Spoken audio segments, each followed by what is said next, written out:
नमस्कार साथियों, जैसा कि आप हमारा थंबनेल देख ही चुके होंगे कि इस वीडियो में हम लोग बिलासपुर बोर्ड से रिलेटेड टाइपिंग पोस्ट लेवल 5 और 2 के लिए क्या रहने वाला है वो हम लोग देखने वाले हैं। उसका कट ऑफ आखिर कितना रहने वाला है।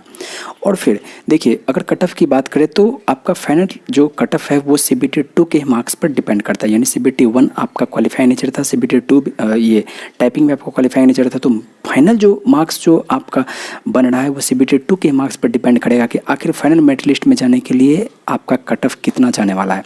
लेकिन अगर हम लोग CBT 2 के बाद आपका टाइपिंग था, तो टाइपिंग के बाद आखिर आपका क्या रहने वाला है, यानी CBT 2 के मार्क्स में कितना और उछाल मारेगा, 1 नंबर, 2 नंबर, 5 नंबर, 10 नंबर, कितना नंबर मारेगा। तो इससे क्या होगा कि आपको एक ओवरव्यू हो जाएगा कि आप फाइनल मेरिट लिस्ट तक पहुँच पाएंगे या नहीं। तो चलिए इस वीडियो में हम लोग उन्हीं चीज़ों को हम लोग देखते हैं। अगर हम लोग बात करें बिलासपुर बोर्ड से रिलेटेड टाइपिंग पोस्ट के लिए, तो मेन जो है वो CBT 2 के ही मार्क्स पर डिपेंड करेगा। मेन जो है आपका CBT 2 ही है, जो कि आपका हो चुका है, यानी कि अब आपके हाथ में कुछ नहीं है, केवल और केवल आपके इंतज़ार के ऊपर। देखिए, घुमा फिरा करके बात नहीं, सीधे बात मैं कहना चाहता हूँ कि यदि आप बिलासपुर बोर्ड से हैं और आपका कटअप से CBT 2 में जो कटअप से अगर आप 4 नंबर ज़्यादा है, तो आपका 95% चांस बनता है कि आप फाइनल मेरिट लिस्ट तक पहुँच जाएँ। जितना ये 4 नंबर, 5 नंबर, 4 नंबर से आप जितना ज़्यादा बढ़ते चले जाएंगे, उतना ही आपका चांस भी बढ़ता चलेगा। 95, 96, 97, फिर 100 तक भी आपका पहुंच जाएगा, जितना आप 4 नंबर से ज़्यादा। लेकिन अगर आप कटअप से 4 नंबर ज़्यादा हैं तो आप खुद को निराश ना माने, आप आगे तक पहुंच जाएंगे। इसका रीज़न मैं इसका रीज़न भी मैं आपको बतलाता हूँ।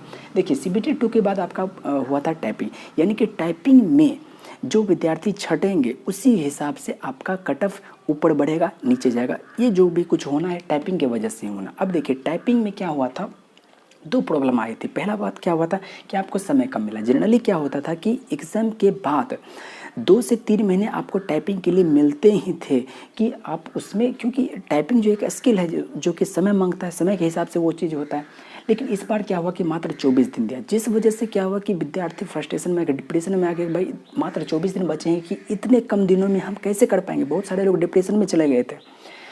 और देखिए, मैं बिहार से हूँ और मैं पटना बोर्ड से हूँ। अपने टाइपिंग में रिस्क नहीं लेना चाह रहा था, इसलिए मैं क्या किया कि पटना बोर्ड ये प्लेटफॉर्म ज्वाइन कर लिया था, जहाँ पर मैंने बहुत सारे लोगों से मिला। उन लोगों का कहना था कि उनका कटअप से जो मार्क्स है 5 नंबर, 10 नंबर ज़्यादा है, लेकिन उनका टाइपिंग बढ़िया नहीं है। अब वो लोग डिप्रेशन में थे कि भाई ग्रुप डी का तैयारी करें या फिर टाइपिंग करें। देखिए, हर कोई अभी बेरोजगारी के ज़माने में हर कोई इनसिक्योर है कि उनको पता नहीं है कि NTPC हमारा हो भी पाएगा या नहीं, तो टाइपिंग वो करे या फिर ग्रुप डी करे। तो इस तरह के भ्रांतियों में वो लोग थे। और 24 दिनों में, अब इतने कम दिनों में कोई क्या कर पाएगा, स्वाभाविक है कोई नहीं कर पाएगा। तो इस वजह से क्या, अब देखिए 5 नंबर 10 नंबर वाले जब छटेंगे, जब वो बाहर होंगे रेस से, तो कौन घुसेंगे, है ना। जो बचे गए तो कटअप तो नीचे गिरना ही है। तो पहली बात तो ये कि आपका समय कम मिला, इस वजह से आपका कटअप नीचे गिरना ही है, स्वाभाविक बात है। उसके बाद एग्ज़ाम हॉल में क्या क्या प्रॉब्लम आई थी। पहली बात ये कि आप वीडियो भी देख चुके होंगे कि ऐसा कहा जा रहा था कि वहाँ कीबोर्ड आप ढेर सारा रहेगा, आप वहाँ कीबोर्ड आप चेंज कर पाएंगे, लेकिन ऐसा कुछ था नहीं। वहाँ जब कीबोर्ड में प्रॉब्लम आई तो वहाँ ये बताते हैं कि वेरीफाई करके लगाया गया है, जो है वो आपका सही है। तो कीबोर्ड प्रॉब्लम की वजह से वो 1500 स्ट्रोक्स तो मार नहीं पाए होंगे। अगर मार भी पाए होंगे तो हो सकता है उसका एक्यूरेसी गिर गया हो।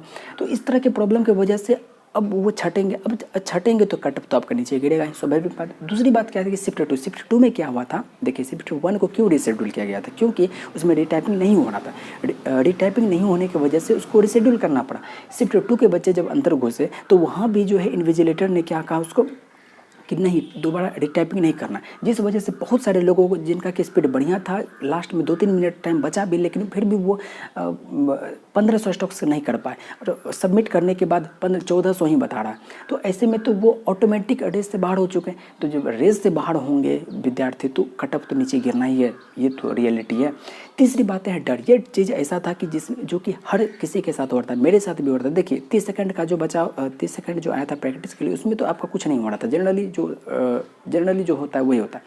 लेकिन जैसे ही आपका टाइपिंग के लिए टेस्ट शुरू हुआ तो उसमें आपका उंगली थरथराने लगा। ऐसा लग रहा था कि आप मतलब क्या होगा, एक्यूरेसी कहाँ जा रहा है, क्या हो रहा है, नहीं हो रहा है। तो ऐसा एक के ही साथ नहीं, बहुत लोगों के साथ में हो रहा था कि यहाँ तक कि मैं वहाँ सेंटर पे 2-4 लोगों से भी बात किया कि जिन लोगों का पहली बार नहीं, दूसरी बार था वो टाइपिंग, तो वो कहता है कि नहीं मुझे भी दिक्कत हो रहा था।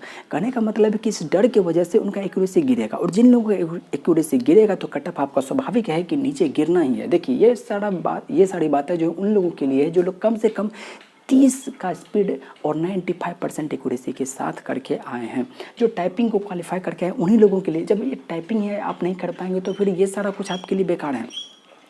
तो भगवान से यही मनाएं कि टाइपिंग में आपका हो जाए, ताकि ये सारी बातें आप पर लागू हो सके, और अगर आप कट ऑफ से 4 नंबर ज़्यादा हैं तो आपका 95% चांसेस बनता है कि आप फाइनल मेरिट लिस्ट तक पहुँच जाएँ।